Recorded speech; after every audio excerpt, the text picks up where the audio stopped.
Колку често треба да се тушираме?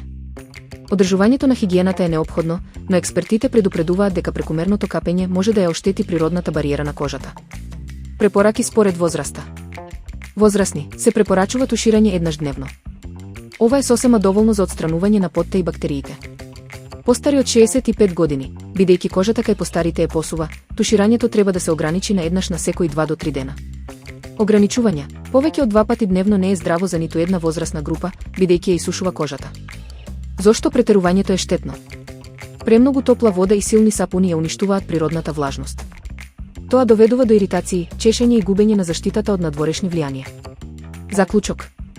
Хигиената е важна, но важно е и да се зачуваат природните маснотии на телото. Прилагодете го капењето според вашата возраст и типот на кожа.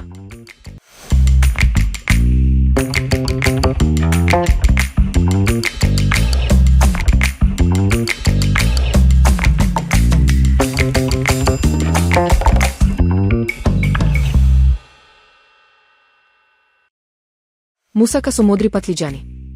Вкусен и богат ручек кој е одлична замена за класичната мусака со компири. Потребни состојки. Основа: 4 модри патлиџани и 500 грама мелено месо. Зеленчук: 1 кромит, 1 морков и лук. За прелив: 300 грама кисела павлака и 3 јајца. Зачини: масло, сув зачин, оригано и 1 лажица буковец. Подготовка накратко.